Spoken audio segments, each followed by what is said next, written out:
नमस्कार दोस्तों, legal channel में मैं राहुल जैफ आपका स्वागत करता हूं। दोस्तों, मैं आपको एक ऐसी चीज बताने जा रहा हूं आज कि अगर उसको प्रॉपरली आपने समझ लिया और अगर आप पे झूठा केस लगा हुआ है बिना एविडेंस के, ये बात बिल्कुल ध्यान रखिएगा। मैंने यहां पर यह उल्लेख करना जरूरी समझा है कि अगर झूठा 498A का केस आप डिफेंड कर रहे हैं तो बहुत जल्दी, बहुत आसानी से, पूरी तरह से आप उस केस से बाहर आ सकते हैं। कुछ तो तरीका आप ही को जो मैं आज बता रहा हूं उसको यूज कीजिए, और दूसरा तरीका जो मैं आपको बताऊंगा वो ये है कि आप एक बार ड्राफ्टिंग कराइए हमसे, तो रिजल्ट्स और बेहतरीन आएंगे। वीडियो की एक लिमिटेशन होती है, एक सीमा होती है, उसमें इतना रिसर्च, इतनी ज्यादा डेप्थ और इतना बड़ा कंक्लूजन नहीं दिया जा सकता। तार्किकता के आधार पर जनरलाइज होता है वीडियो। तो आप अगर ये समझना चाहें कि पूरा का पूरा मुझ पे एप्लीकेबल हो जाएगा, हाँ बिल्कुल हो जाएगा, पर ट्रीटमेंट अलग अलग होते हैं, केस टू केस वैरी करता है। बहुत सारे लोग कहते हैं कि जजमेंट्स डालिए मुझे, कई बार मैं कोई अगर स्टेटमेंट देता हूं तो मुझ पे प्रेशर बनाया जाता है मैसेजेस के अंदर, जो कि एक निवेदन होता है, पर मैं इसलिए नहीं डालता क्योंकि मैं आपकी भलाई चाहता हूं। जजमेंट हर किसी के लिए जर्नल एक आइडिया होता है, पर आप पर किस तरह से लागू हुआ वो एक अलहदा पॉइंट है। तो इस चीज को समझने के लिए बेटर है कि आप एक बार काउंसलिंग लें और फिर आप उससे जजमेंट ले लें। कोई प्रॉब्लम नहीं है, मगर उससे समझकर जजमेंट अगर यूज करेंगे, मुझे अपना केस अगर समझा देंगे, तो हो सकता है कि उससे बेहतरीन जजमेंट भी मेरे पास हो। क्योंकि वीडियो की एक लिमिटेशन है, मैं सारे जजमेंट्स को एक ही दिन में एक वीडियो में नहीं बता पाऊंगा, तो मैं आपको उससे बेटर जजमेंट भी दे सकता हूं। इसलिए और कई चैनल्स की तरह मैं यहाँ पर जजमेंट्स नहीं बांट रहा हूँ। शुरुआत में मैंने भी सोचा था कि आप तक जजमेंट जाए, मैंने बहुत लोगों को अपने तरफ से जजमेंट्स प्रोवाइड कराए हैं अलग अलग टाइप के, मगर मुसीबत यह है कि मैं प्रैक्टिकली उनके रिजल्ट्स भुगत के देख के चुका हूँ। कई लोगों ने उनको मैंने दिया किस पर्पज से था और यूज कहाँ कर लिया, और कौन सा जजमेंट कहाँ यूज करना था, उसकी स्थिति ही उन्होंने बिगाड़ दी। और बाद में जब मेरे को उनके केसेस देखने पड़े तो लगा कि पूरा का पूरा केस ही ब्लॉक हो गया। तो इस स्थिति से गुजरने के बाद मैंने एक अनुभव पाया कि आप पहले समझ तो लीजिए कि जजमेंट आपको चाहिए क्यों। सिर्फ एक वीडियो देखा और आपने कहीं ना कहीं कोडिंग कर ली कि मेरे साथ ये अटैच हो जाएगा। दोस्तों, चैनल पर पहली बार आए हैं या रेगुलर आते रहते हैं, सब्सक्राइब जरूर कर लीजिए, नोटिफिकेशन बेल ऑन कर दीजिएगा, लाइक शेयर सब्सक्राइब जरूर कीजिएगा। अच्छा लगता है वीडियो कमेंट कीजिएगा, और अगर कोई कमी नजर आती है तो भी मुझे बताइएगा कमेंट सेक्शन में, मुझे हौसला मिलता है। और क्रिटिसिज्म का जो मजा है ना, उससे हम लोग और इम्प्रूव होते हैं। तो बेझिझक जैसा मन आता है वैसा व्यवहार कीजिए। आपके बोलने के, लिखने के अधिकार को मैं अपने लिए यूज करना चाहता हूं। हौसला मिलता है आप जब भी कुछ अपनी तरफ से प्रतिक्रिया देते हैं, तो देते रहिए। दोस्तों, लीगल चैनल एक ऐसी स्ट्रेटेजी पर चलता है जो कि आपको इंफॉर्मेशन देना नहीं है, आपको एजुकेट करना है। इंफॉर्मेशन तो सब जगह मिल रही है, इसलिए हम लोग जजमेंट्स भी बताते हैं या अपनी कोई राय भी देते हैं, तो उसके साथ साथ उसकी यूजेस भी बताते हैं और कोरिलेशंस भी बताने की कोशिश करते हैं, जितना प्रैक्टिकल हम हो सकते हैं उसको यूज करने के लिए। तो अगर आपको इससे बेहतरीन अगर कुछ समझना है तो लीगल एक एजुकेट योरसेल्फ, यानी कि आप अपने वकील खुद बनिए। एक प्रोजेक्ट चलाता है, एक इस तरह की स्ट्रैटेजी चलाता है जिसके अंदर ना केवल आपको केस लड़ना सिखाते हैं, ड्राफ्टिंग वगैरह सब आपकी तैयार भी कराते हैं, पिटिशन हो, एप्लीकेशन हो, कुछ भी जो भी आपके केस रिलेटेड है, वन टाइम पेमेंट होता है। केस आपके 10 लगे हैं, 20 लगे हैं, 50 लगे, उससे कोई फर्क नहीं पड़ता। ये एक सिंगल हेडेड पैकेज होता है जिसके अंदर आप कितने ही केस वर्तमान में लेके आ जाए, भविष्य में कितने ही केसेस आप पे लगे, एक फीस में ही सारा काम होता है। बार बार रिपीटेड रीअकरिंग इनकम आपसे नहीं की जाती। फिक्स पैकेज में एंड तक, जिस दिन तक आप केस से फ्री होकर नहीं निकल जाते, इसी एक पेमेंट में ही आपसे काम निकाल दिया जाता है। आपको निराश नहीं किया जाता कि रीअकरिंग इनकम आपसे की जाएगी, हर केस पे अलग पैसा देना होगा। बात समझ लीजिए, बहुत सिंपल सी बात है। एक पैकेज और बहुत सारे केस, चाहे कितने ही लगे, यानी वन पार्टी वन पैकेज का सिस्टम होता है। दोस्तों, आज का जो मैं मैटर लेकर बैठा हूं, इस मैटर के अंदर बड़ी शानदार एक चीज मैं आपको आज समझाने जा रहा हूं, और ये जो चीज है इसको अगर आपने समझ लिया तो मुझे लगता है कि आप 498A शुरू होते ही गला पकड़ लेंगे, इस केस का मरोड़ देंगे और खत्म कर देंगे, बशर्ते आपके ऊपर झूठा केस लगा हो, सामने वाली पार्टी के पास एविडेंसेस नहीं हो और वो कॉन्ट्राडिक्शंस क्रिएट कर रही हो। फिर मैं कह देता हूं आप पर झूठा केस लगा हो, सामने वाली पार्टी के पास एविडेंसेस नहीं हो और वह पार्टी आप पे कॉन्ट्राडिक्शन क्रिएट कर रही हो, अपने हर स्टेटमेंट में अपनी एफआईआर से लेके सब जगह अलग अलग कहीं ना कहीं डिफरेंस क्रिएट कर रही हो, तो आपको बहुत बड़ा बेनिफिट मिलेगा।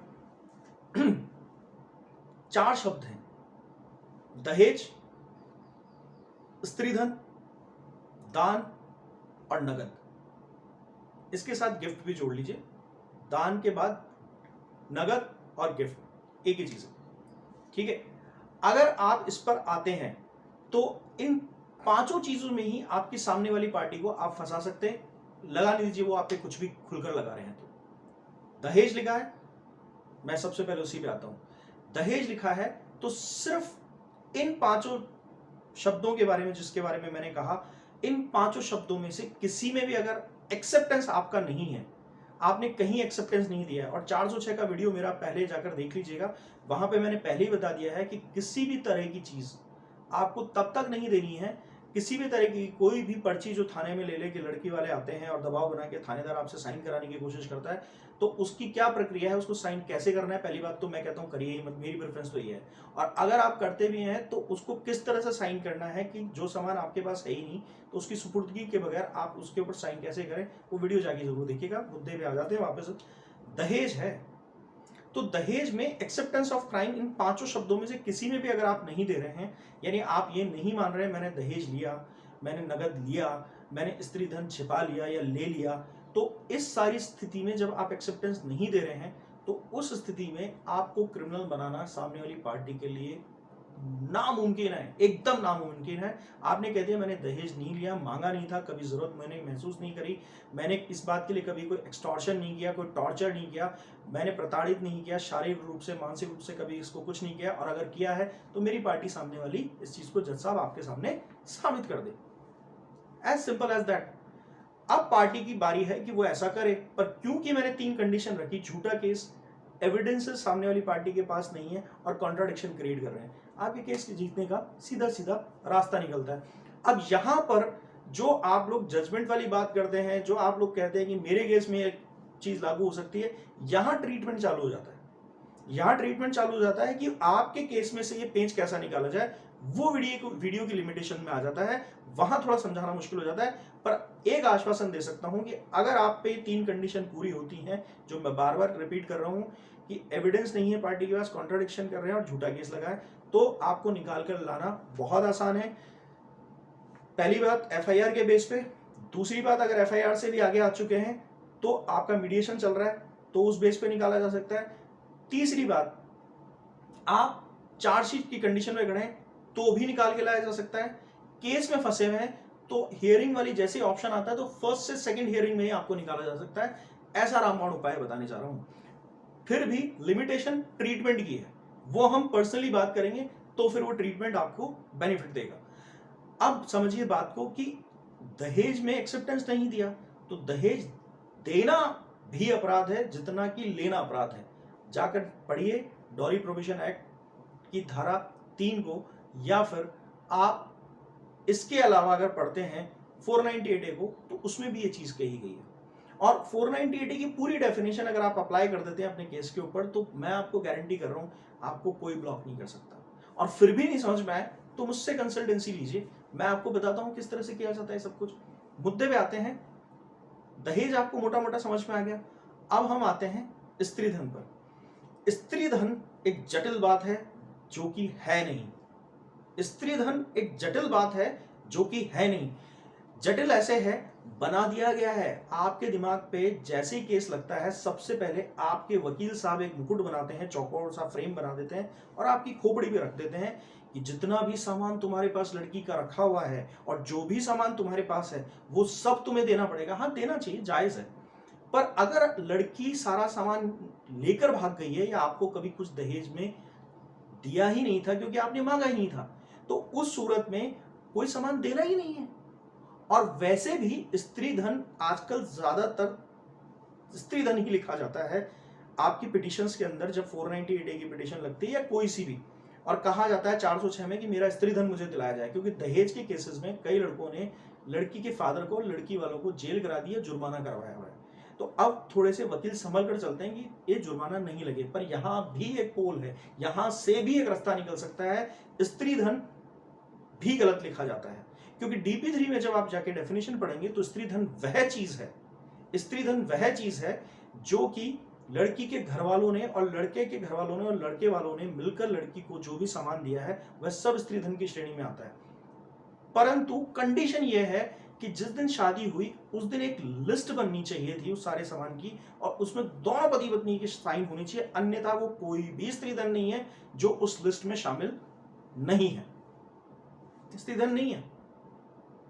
तो अब आपके पिटीशन में अगर स्त्री धन लिखा हुआ है और ऐसी कोई पर्ची लेकर आ रहे हैं तो दिक्कत ना महसूस करें। पर एक पर्ची आपके पास आती है जिस पर आप साइन करके आते हैं थाने के अंदर, वो 200-500 सामानों के जो लिस्ट लेके आती है और जो क्वांटिटी वो बताती है जो उसने कभी दिया ही नहीं या फिर आपने लिया ही नहीं, तो उस सूरत में वो पर्ची जैसे आप साइन करते हैं तो हैंड्स प्रूफ कि आपने स्त्री धन रख रखा था। तो बहुत सोच समझ के साइन कीजिए या फिर मत कीजिए अगर आपके पास कुछ भी नहीं है। प्रेशर बहुत बनाया जाता है, रिकवरी निकाली जाएगी, दबाव बनाएंगे, इवन कई बार कोर्ट में जज भी एक बार प्रेशर बनाते हैं, मॉरली बनाना भी चाहिए उसको अगर किसी लड़की के साथ अन्याय हो रहा है तो। परंतु अगर लड़के के साथ अन्याय हो रहा है तो उसे डटे रहना चाहिए, कह दीजिए सर मेरे पास तो सामान है नहीं, आप रिकवरी के लिए मेरा 41 से कैंसिल करना चाहे तो कर दीजिए, नहीं कर पाते जज अन्यथा। पर कुछ जगहों पर ऐसा दबाव बनाने के लिए कभी कभी जज इस तरह का ऑर्डर लिख देता है कि ले जाओ उसको थाने और इसको गिरफ्तार कर लो। तो उस सूरत में आप घबराएं नहीं, क्योंकि एक ऑप्शन रहता है क्वैशिंग का। अगर इस तरह का गलत ऑर्डर आपके खिलाफ हो गया है तो हाई कोर्ट आराम से आपको ना केवल फ्री करेगा बल्कि क्वैशिंग भी आपकी सक्सेसफुल हो जाएगी, पूरा केस ही धाम से गिर जाएगा 490 के डे का, क्योंकि 406 में रिकवरी नहीं निकाली जा सकती, नहीं निकाली जा सकती। 406 वाला आप मेरा वीडियो देख लीजिएगा, आपको पता लग जाएगा क्यों। अब आते हैं हम स्त्री धन से अब दान पे आते हैं। देखिए, शादी से पहले लड़के के अकाउंट में कुछ कैश डाल दिया जाता है, कभी कभी गाड़ी खरीद लेना है बेटा, रख लो बेटा घर के खर्चे के अंदर, या वो जो दहेज के अंदर जो आप लोगों की तयपाई होती है तो उसके अंदर अगर इस तरह का कैश दिया है और आपने डिमांड रखी है तब तो आप जाएंगे जेल। पर जबरन ही पैसा डाला गया, आपके पास सबूत है, मान लीजिए आपके पास किसी तरह की कॉल रिकॉर्डिंग है, आपके ससुर साहब कह रहे हैं नहीं बेटा रखना तो पड़ेगा, हमारे यहाँ नाक कट जाएगी, ये वो दबाव वो बना रहे हैं, टेंशन में आप आ गए, बाद में कह रहे वो पैसा लिया था अकाउंट में उन्होंने तो डलवा दिया। कई लड़कों का तो मैंने ऐसा सुना है कि नोटबंदी के आसपास उन्होंने अपने अकाउंट में पैसा डलवाया था और जब वो पैसा उन्होंने निकाल के चढ़ावे के लिए, उस टाइम सहयोग के लिए चढ़ावे के लिए उन्होंने भी अपने अकाउंट में 1-2 लाख रुपए डला दिए, कुछ लड़की वालों ने अपने रिश्तेदारों के अकाउंट में डलवा ली और उसके बाद वहीं लेके पहुंच गया और बाद में उसमें समस्या खड़ी कर दी। नहीं साहब, किसी भी तरीके का धन अगर डिमांड नहीं किया गया है और वो आपको दिया गया है और लड़की वाले खुद स्वयं कह रहे हैं आपकी पिटीशन में कि दान दहेज, तो फिर उस सूरत में आप पे कोई भी चार्ज नहीं लगता है। दान दिया गया है, दान को दान ही माना जाएगा, दहेज नहीं माना जाएगा, क्योंकि दान देने के बाद वापस लेना नहीं होता है, ऐसा कहीं कानून में नहीं है। तो दान को दहेज बना देना ये आपके दिमाग का प्रेशर है जो उसको एक्सेप्टेंस दे देता है। आप उस दबाव में आ जाते हैं जो चारों तरफ से दोनों वकील, आपका और लड़की वालों का, और उधर से पुलिस वाले आप पे दबाव बना रहे होते हैं और उस टाइम आप टेंशन में आ जाते हैं। मैं हर किसी केस की बात नहीं करता हूँ, मैं जनरल टॉपिक्स पे बात करता हूँ, ऐसे अनुभव रहे हैं अक्सर तो उन्हीं की बात कर रहा हूँ। कुछ लोग ऐसे फ्री होकर भी आ जाते हैं, कई बार लड़का का वकील बहुत सहयोग करता है और वहां से इन चीजों को समझ के ले भी आता है। एक चीज, दूसरी चीज, उस पैसे को अगर उन्होंने डाला है आपके अकाउंट में, शादी से पहले डाला हुआ कोई भी पैसा, ऐसे कई जजमेंट्स हैं कि ऐसा पैसा कभी और कभी भी लड़के की गलती नहीं मानी जाएगी अगर लड़के ने उस पैसे का एक्सेप्टेंस नहीं दिया कि मैंने मांगा था, जब तक आप अपराधी नहीं हैं। अब आते हैं हम उस पे जहां नगद लिखा हुआ है। अगर नगद पैसा आपको देने की बात कही गई है, मैंने 2 लाख रुपए दिए, इन्होंने मांगे थे और मैंने वो किया ये किया, तो राजस्थान हाईकोर्ट, कर्नाटक हाईकोर्ट के अब बहुत अच्छे जजमेंट्स आ चुके हैं और अब तो कई जगहों से फूट के जजमेंट आ रहे हैं कि लड़की के फादर जोर जोर से चिल्लाते हैं कोर्ट में, हाँ साहब दिया था बिल्कुल दिया था। लड़की भी कहती है हाँ इसने मांगा था, हमने दिया था, इसने मांगा था। आपको सिर्फ इतना सा कहना है मैंने नहीं लिया था। जब आपने नहीं लिया तो नहीं लिया था, इन्होंने जबरदस्ती दिया। और आजकल ऐसा होता है कि आपकी अच्छी नौकरी देख के, आपका अच्छा घर बार देख के, आपका खानदान देख के, आपका रुतबा देख के क्या लड़की वाले शादी नहीं करते? कौन सी ऐसी लड़की है, मैं सवाल पूछता हूँ आज, मुझे नहीं पता, बहुत ढूंढने से मिलेगी। हालांकि एक आध जनी को मैं भी जानता हूँ, इवन मेरी सिस्टर भी है, कि जब लड़का नौकरी में नहीं था, जब लड़का नौकरी में नहीं था तब लड़की ने शादी की। जब लड़का नौकरी में नहीं था तब लड़की ने शादी की। अनपढ़ लड़के से शादी करती है कई लड़कियां, नहीं करती। अपने से छोटा घर देखते हैं लड़की वाले, नहीं देखते। चलन समाज में ये जरूर है, गरीब लड़की देख लो, शादी कर लो, उसका ही भला हो जाएगा और तुम्हें भी बहुत संभाल कर रखेगी। पर ऐसा कुछ नहीं है। जिसका नेचर खराब हो तो गरीब के लाओ चाहे अमीर के लाओ, लड़की थोड़ी देख के और सोच समझ के लाए। और हाँ, उसकी माँ को जरूर देख लीजिएगा, क्योंकि कभी कभी लड़कियां मासूम होती हैं, सासू खतरनाक होती है। दूसरी चीज यह है कि आप इन सारी चीजों को जब आप जोड़ते हैं तो उस स्थिति के अंदर आपका दिमाग क्लच कर लेते हैं। जेल हो जाएगी, जेल हो जाएगी, तबाही मच जाएगी, समाज में इज्जत उछल जाएगी, ये हो जाएगा। भैया एक बात समझ लो, केस चल गया है, किसी हालत में चुंगल से नहीं निकलने वाले हो। सारी बदनामी और समाज में इज्जत को रखो कूड़ेदान में। भैया कुछ भी नहीं होता है। थोड़े दिन, 1-1.5 महीना, 3 महीने तक आपको ऐसा लगता है पता नहीं जिंदगी तबाह हो गई, बर्बाद हो गई। बट जैसे जैसे आप निकल के आते हैं तब आपको पता लगता है कि ऐसा कुछ भी नहीं होने वाला जिस तरह का अंदाजा आप लगाए। तो दोस्तों, डर इतना ही रखिए कि आप केस हार ना जाए, जो कि आप हारेंगे नहीं। पर इस घबराहट को इतना मत बढ़ा लीजिए कि आपका कोई भी काट दे। ठीक है? तो इसलिए ये जो एक प्रक्रिया बनी हुई है ना, कि शुरुआत होते ही जैसे पंडित आपको हरिद्वार में घेर लेते हैं कि इस बात का टीका और उस बात का तिलक और इस बात की रोली, उस बात की मोली, ऐसे ही शुरुआत होते ही केसेस में सबको बताया कि अनभिज्ञ है, अनजान है, चारों तरफ से दबाव बनाया जाता है आपसे पैसे खींचने का। तो उस दबाव को झेल लीजिए। और हर बार एक बात दिमाग में रखिएगा, इस वीडियो को जब देख लिया आपने तो दिमाग में रखिएगा कि मैंने कहा था दबाव में मत आइएगा, वरना लोग आपसे सिर्फ दबाव इसलिए बना रहे हैं कि आप पैसा छोड़ दो। और आपको शुरुआत में इतने सारे झूठे केसेस में फंसाया भी इसलिए जाता है लड़की के वकील के थ्रू कि आप दबाव में आकर उसी वक्त सेटलमेंट कर लें। अगर आप सही हैं तो ढंग से केस लड़ लीजिए। मैं अश्योर कर रहा हूँ, लीगल की सर्विसेज में 6 से 8 महीना, साल भर, इससे ज़्यादा का टाइम नहीं लगता है। सब केसेस बहुत आसान होते हैं। बढ़ा चढ़ा कर समझाया जाता है, इसलिए आपको लगता है अरे केसेस तो 10-10 साल चलते हैं, 5-7 साल चलते हैं, क्योंकि 5 साल बाद लड़के की ही ट्यूबलाइट बल्ब में चेंज होती है और वो चमकना शुरू कर देती है रेगुलर। तब पता लगता है जरूरत ही नहीं थी इतना लंबा केस लड़ने की। तो और फिर वो अनुभवी लोग दूसरों को बताते हैं, फिर उनको लोग पागल पागल कहते हैं, जिनका 1 और 2 साल जब तक बिगड़ता नहीं है वो उन लोगों को पागल पागल कहते हैं। बाद में शिक्षा दीक्षा लेते हैं उनसे। 1-2 साल तक तो सब दूसरों को पागल कहते हैं कि 1-2 साल में केसेस खत्म होते हैं, हो ही नहीं सकता। दोस्तों होता है। कोशिश कीजिए, तरीका हम बताएंगे। आज का वीडियो अच्छा लगा तो बिल्कुल मुझे हौसला बढ़ा के जाइएगा। Thank you.